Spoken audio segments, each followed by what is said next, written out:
تذکرہ نگاری کی ابتدا کی تھی، اور ان کا تذکرہ آب حیات جو ہے وہ بہت مشہور ہے۔ انہوں نے مختلف شاعروں کے بارے میں معلومات دی ہوئی ہیں ہمیں، ٹھیک ہے، یہ ان کا تذکرہ ہے۔ یہ پہلے آزاد نظم لکھنے والے شاعر تھے، ٹھیک ہے۔ اس سے پہلے غزلیں لکھی جاتی تھی، لیکن مولانا محمد حسین آزاد نظمیں لکھتے تھے۔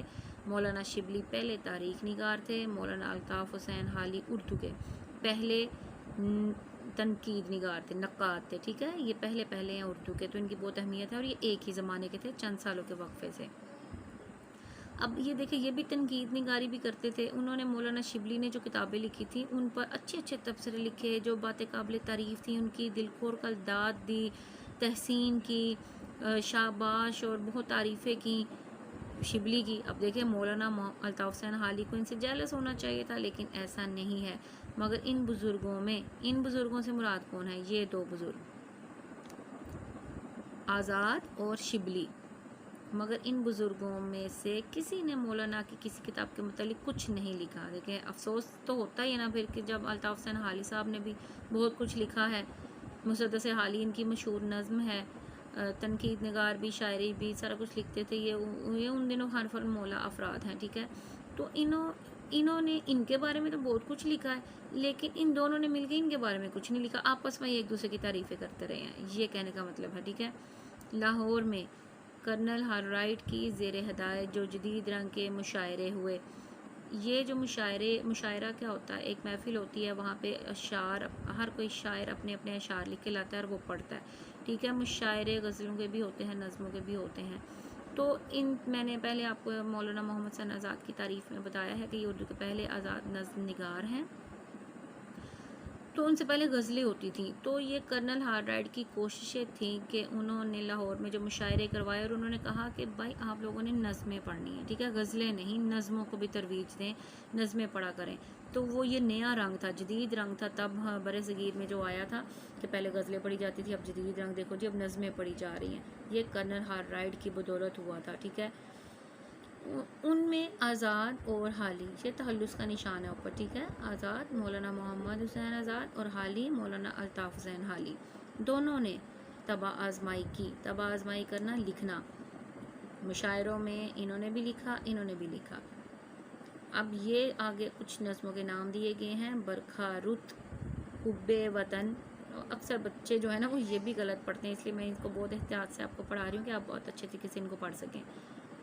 نشاط امید، اسی زمانے کی نظمیں ہیں، یہ ہیں جی حالی کی، مولانا کی نظمیں ہیں۔ مولانا الطاف حسین حالی نے لکھا ان نظموں کا ہمیشہ عنوان ہوتا ہے، یہ عنوان تھے نظموں کے، ٹھیک ہے۔ غزلوں کے عنوان نہیں ہوتے، نظموں کے ہوتے ہیں۔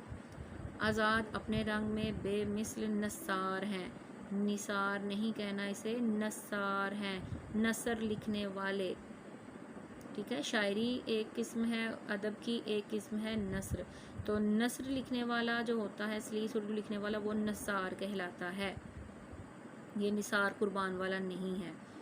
اچھا، اگر انہوں نے نظمیں لکھی ہیں تو انہوں نے اپنے رنگ میں بہت اچھی طرح سے نثر لکھی ہے، نثر نگاری کی ہے، مگر شعر کے کوچے میں ان کا قدم نہیں اٹھتا۔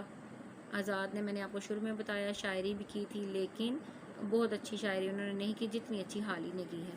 لیکن مولانا کی انصاف پسندی ملاحظہ کیجئے کہ کیسے صاف لفظوں میں اس نئی تحریک کا صحرا آزاد کے سر باندھا ہے، ٹھیک ہے۔ نئی تحریک شروع ہوئی تھی نا، جدید رنگ کے مشاعرے ہوئے، نظمیں پڑھی جانے لگیں، تو آزاد کے سر صحرا باندھا۔ کریڈٹ گوز ٹو مولانا محمد حسین آزاد۔ ان کو کہا کہ بھائی ان کی کوششیں ہیں، انہوں نے کیا ہے، حالانکہ وہ اتنی اچھی شاعری نہیں کرتے تھے بقول اس شخص کے، لیکن پھر بھی مولانا بہت انصاف پسند ہے۔ انہوں نے کہا کہ بھائی آپ یہ جو جدید تحریک شروع ہوئی ہے، نئی تحریک ہے، اس کا صحرا آزاد کے سر ہے، ان کو کریڈٹ جاتا ہے۔ اب دیکھ لیتے ہیں جی ہم ان سوالوں کے جواب۔ اس عبارت کا عنوان تحریر کیجئے، ٹھیک ہے۔ عنوان، آپ نے اس نثر پارہ کو پڑھا، اس کو سمجھا، اس کو دیکھا، اور اس کے مطابق آپ نے کوئی نہ کوئی عنوان دینا ہوتا ہے، اور میں نے آپ کو بتایا ہے، ہمیشہ بتاؤں گی کہ عنوان ایک اگر تو بالکل پرفیکٹ ہے تو آپ دیں، ورنہ قریب ترین اگر دو آپ کے ذہن میں آتے ہیں تو آپ دو عنوان ضرور لکھیں۔ اب جیسا کہ یہاں پہ عنوان دیا گیا ہے مولانا حالی کی انکساری اور اعلیٰ ظرفی، ٹھیک ہے، ایک عنوان آپ یہ لکھ دیں اور نمبر 2 دے کر آپ پھر وہاں پہ یہ بھی لکھیں مولانا کی انصاف پسندی، مولانا حالی، ٹھیک ہے، حالی لکھ دینا آپ نے، مولانا الطاف حسین حالی کی انصاف پسندی، ایک آپ یہ دیں اور نمبر 2 یہ، 2 عنوان آپ نے لازمی دینے ہیں۔ عنوان کو ہمیشہ آپ نے یہ انورٹڈ کاماز میں لکھنا ہے، ٹھیک ہے، اس کو لکھیں گے پھر نیچے دوسرا لکھیں تو انورٹڈ کاماز ضرور ہوں گے۔ اس عبارت میں مولانا سے کون مراد ہے؟ اب دیکھیں کہیں پہ بھی مولانا حالی کا ذکر نہیں آیا تھا، ہمیں بھی کیسے پتہ چلا؟ ہمیں کیسے پتہ چلا؟ ایک تو کرنل ہار رائٹ کے مشاعرے، دوسرے نمبر پہ یہ نظموں کے جو نام ہیں یہ حالی کے ہیں، ٹھیک ہے، تو اس سے ہمیں پتہ چلا کہ مولانا سے مراد مولانا الطاف حسین حالی ہے، یہ تفہیم ہے، یہ ہم نے سمجھا ہے اس بات کو۔ تو یہاں پھر ہم بتائیں گے کہ اس عبارت میں مولانا سے مراد معروف شاعر مولانا الطاف حسین حالی ہیں، معروف شاعر، معروف نقاد مولانا الطاف حسین حالی ہیں، ٹھیک ہے، آپ ان کی دونوں حیثیتیں بھی منشن کر دیں تاکہ ایگزامینر کو پتہ چلے کہ بھائی بچے کو بہت اچھی طرح سے سمجھ ہے۔ اب تیسرا سوال ہے جی مولانا کس عیب سے بری تھے؟ بہت آسان ہے، سب سے پہلی لائن ہی یہاں پہ ہم نے دیکھی تھی، تو ہم نے بتانا ہے کہ مولانا الطاف حسین حالی کو اپنے ہم اثروں سے کوئی رکابت نہ تھی اور مولانا اس عیب سے، رکابت کے عیب سے بری تھے، ٹھیک ہے۔ 2 لائنیں آپ کو میں نے ہمیشہ بتاتی ہوں کہ لکھنی ہوتی ہیں، تو آپ لکھ سکتی ہیں، مختلف رنگ میں لکھ سکتی ہیں کہ مولانا الطاف حسین حالی کو اپنے ہم اثروں اور ہم چشموں سے بالکل بھی کوئی رکابت نہیں تھی، وہ اس عیب سے بری تھے، ٹھیک ہے، یوں آپ لکھ سکتے ہیں۔ تو بات کو مختلف طریقے سے لکھنا سیکھیں اور لکھیں گے بھی آپ تو یقیناً آپ کے بورڈ میں بہت اچھے نمبر آئیں گے۔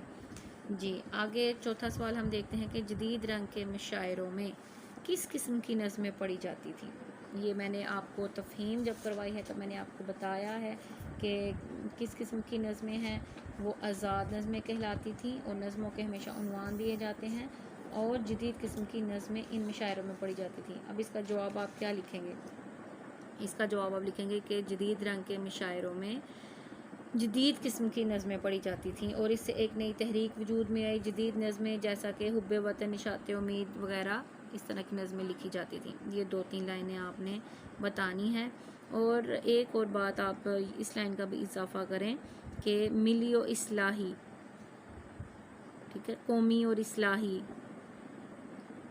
معاشرتی، فطرتی اور اصلاحی، 2-3 عنوان میں نے آپ کو بتائے ہیں، اس سب باتوں کا آپ نے ذکر کر کے بتانا ہے، کوئی سی 2 قسمیں لے لیں، اس قسم کی نظمیں پڑھی جاتی تھیں۔ نثار کے معنی لکھیے، یہ میں نے آپ کو اوپر بتا دیا ہے، نثر نگار یعنی کہ نثر لکھنے والا جو ہے وہ نثار کہلاتا ہے، تو آپ کو بہت اچھے طریقے سے یہ چیز خاص طور پہ یاد رکھنی ہے، یہ نثار بہت میں نے آپ کو سمجھایا ہے، تو قربان مت لکھ دیجیے گا، اس کا مطلب یہ نہ ہو 2 نمبر آپ کے جائیں۔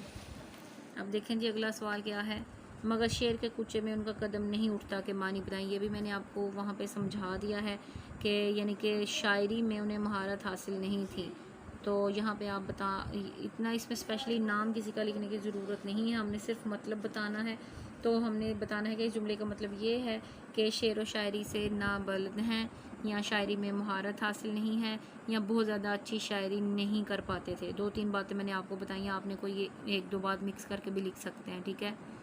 داد دینا کے معنی، شاباش دینا، آفرین کہنا، تعریف کرنا، 3 معنی بتا دیا، آپ 2-3 لکھتی جائیں وہاں پہ، ٹھیک ہے۔